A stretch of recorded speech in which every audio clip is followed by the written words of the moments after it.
Hi hi friends, good morning.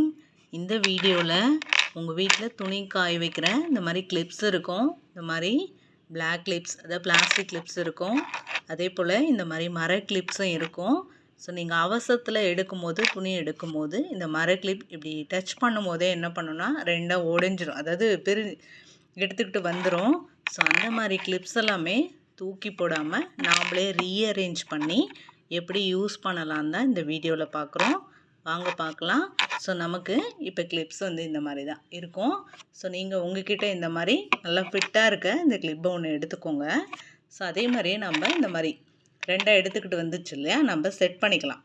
தூக்கி போடாமல் வேறு கிளிப்பும் வாங்க தேவையில்லை, இதையே யூஸ் பண்ணலாம். வாங்க பார்க்கலாம். ஸோ இங்கே பாருங்கள், நான் உங்களுக்கு செட் பண்ணி காமிக்கிறேன்.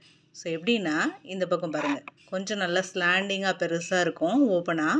ஸோ அதே மாதிரி இந்த பக்கமும் இருக்க மாதிரி எடுத்துக்கிட்டு கொஞ்சம் கேர்ஃபுல்லாக பண்ணுங்கள், அவ்வளோதான். சின்ன பசங்களை பண்ண வைக்காதீங்க, நீங்களே பண்ணுங்கள். ஸோ இந்த கேப்பில் இப்படி லைட்டாக இதை தூக்கிட்டு, உங்களுக்கு நகை இருந்ததுன்னா கரெக்டாக இருக்கும். லைட்டாக இப்படி தூக்கிட்டு இப்படி மேலே கொஞ்சம் கொஞ்சமாக இப்படி மேலே எடுத்துகிட்டு வந்தீங்கன்னா கிளிப் செட், அவ்வளோதான். இப்போ பாருங்கள், நம்ம யூஸ் பண்ணுறதுக்கு ரெடியாக இருக்குது. ஸோ நீங்களும் இந்த மாதிரி ட்ரை பண்ணுங்கள்.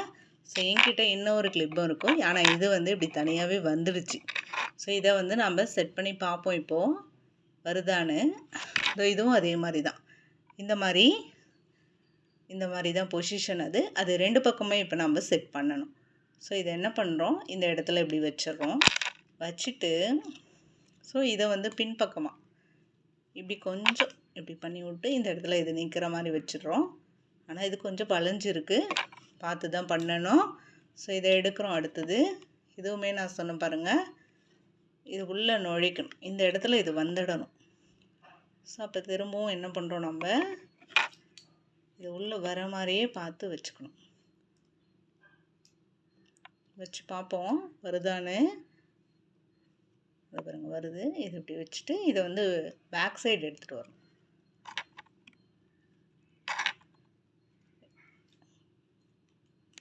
நீங்கள் இப்படி மேலேருந்து போட்டாலுமே வரும். ஸோ இதை பண்ணி பாருங்கள். இப்போ இதை வந்து இப்படி மேலே கொண்டு வரணும். இது வந்து கொஞ்சம் அந்த இது வந்து வளைஞ்சிடுச்சு. ஸோ நமக்கு கம்பி வளைஞ்சிடுச்சு, கொஞ்சம் டஃப் எடுத்து தான் பண்ணணும். பண்ணி பார்ப்போம். பாருங்கள், ஓகேவா? இந்த இடம் ஆனால் ஃபிட் ஆகணும். இந்த கேப்பில் கரெக்டாக ஃபிட் பண்ணுற மாதிரி பாருங்கள். ஓரளவு பண்ணிட்டேன்னு நினைக்கிறேன் நான். ஸோ நீங்களும் இந்த மாதிரி ட்ரை பண்ணுங்கள். அதுக்குன்னு ரொம்ப ரிஸ்க் எடுக்காதீங்க. இந்த மாதிரி பிரிஞ்சு